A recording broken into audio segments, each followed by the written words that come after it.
Hello again, 44th day, second video. Back to the chronological survey. We're in the classical period.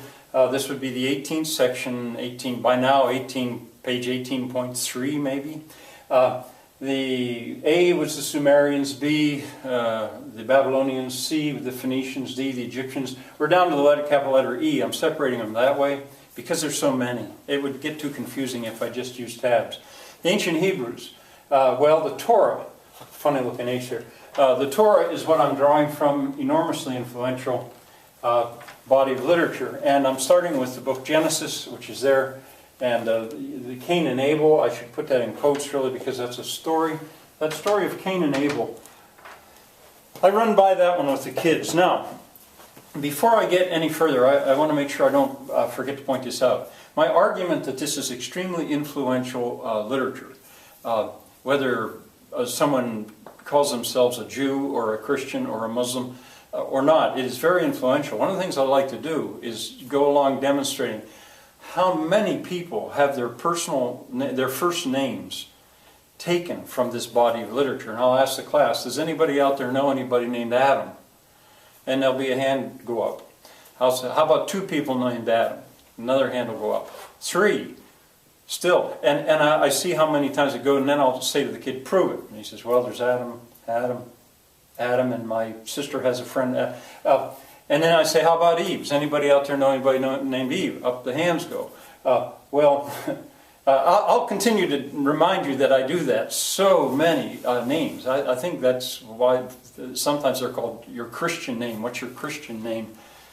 I think that's an old-fashioned way of talking, but I think that referred to your first name. So often taken from what the Christians call the Bible. Cain and Abel, now and then there'll be a kid named, does anybody know anyone named Cain? Yes, actually, but it was spelled differently. I remember there was Abel, yes, there's sometimes.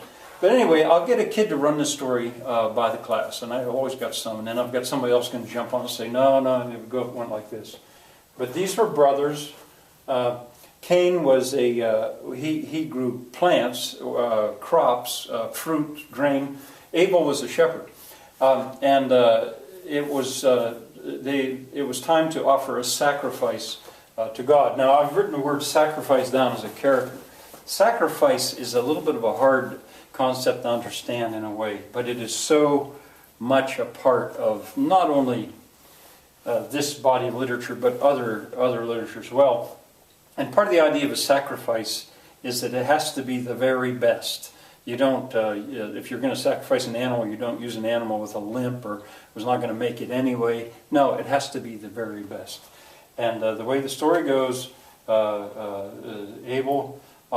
Cain offered his best fruits and grains and stuff.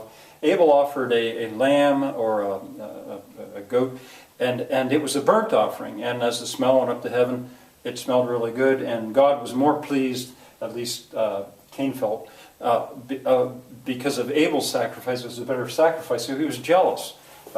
And he ends up killing his brother over this. Well, when God comes and asks Cain, where's your brother? His famous answer comes back. I liken it to a kind of a wisecrack. He answers the question with a question and says to God, am I my brother's keeper? Am I my brother's keeper? I put down bro, save time, but also because the kids think that's funny. Am I my bro's keeper? Well, he finds out he should have been, because he's exiled. He's excluded. He's to be avoided. And sometimes I'll have a kid know that there's something called the mark of Cain. It was put on his forehead. So that anyone who saw him realized they were to avoid him, but they were not to kill him. The mark of Cain. And then Seth. He's not so much in this story, but I'll ask the kids, so where did everybody come from? If Cain was shunned and Abel was murdered, according to the idea that all the Hebrews and everyone's descended from them, how could that be? Well, Adam and Eve had a third son named Seth. And I'll ask the students, how many of you know somebody named Seth? Up the hands go.